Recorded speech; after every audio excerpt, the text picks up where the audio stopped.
الحل المقبل هو على الأغلب إذا أهل السوريين نحن قادرين نعيش مع بعضنا، هو حل كونفدرالي حتى مو فيدرالي. يعني هو كونفدرالي بمعنى أنه لأنه أنت ما حتقدر، ما حتجي دولة، وهذا اللي لازم ننسفه تماما من عقلنا تماما، وهو أنه راح تجي دولة في أي يوم من الأيام تقول أنا بدي ضبط الوضع عندكم، يعني أنا بدي وحدكم، أنا بدي ابني الدولة السورية. هذا موضوع لن تغامر به أي دولة إلا إذا كانت من نمط اللي عم بتشتغلوا فيه الروس او الايرانيين. هدول بمعنى انه هو بده ينشط يقوي جماعتهم. روسيا ما عم بتخبي، انا ممثل الاقليات، انا مدافع عن الاطراف. طب والاكثريه كيف تحل مشكلتك معه؟ تخلي حاله حرب اهليه دائمه، وبالمقابل الشيء القومي الكردي، القضيه القوميه الكرديه كيف نتعامل معها؟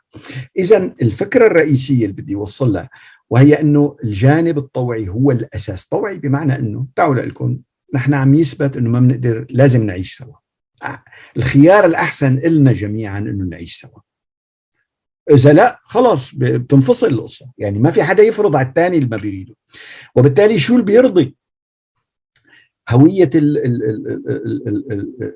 الامر بنطبق على ايضا على اهلنا الدروز، بنطبق على اهلنا العلويين، بمعنى انه كل ما يؤدي إلى أنه في موازين قوى تكونت في البلد بدون لن يتكون الحل. ولكن السؤال ضمن موازين القوى الراهنة كيف نستطيع أن نولد حلا توافقيا مستداما يلغي ويسمح بالتدريج لإلغاء الحرب الأهلية.